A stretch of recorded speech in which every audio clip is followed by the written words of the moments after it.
നമസ്കാരം. യുവാവിനെ കാറിനുള്ളിൽ വെടിയേറ്റ് മരിച്ച നിലയിൽ കണ്ടെത്തി. മഹാരാഷ്ട്രയിലെ സോളാപൂർ ജില്ലയിലാണ് സംഭവം.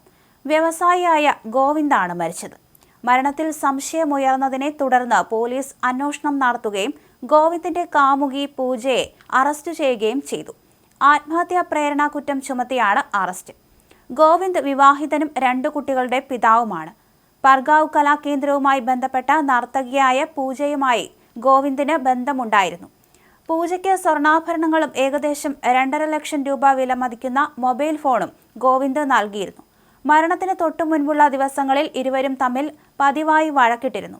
തിങ്കളാഴ്ച രാത്രി ഗോവിന്ദ് പൂജയുടെ വീട്ടിലേക്ക് കാറിൽ പോയതായും റിപ്പോർട്ടുണ്ട്.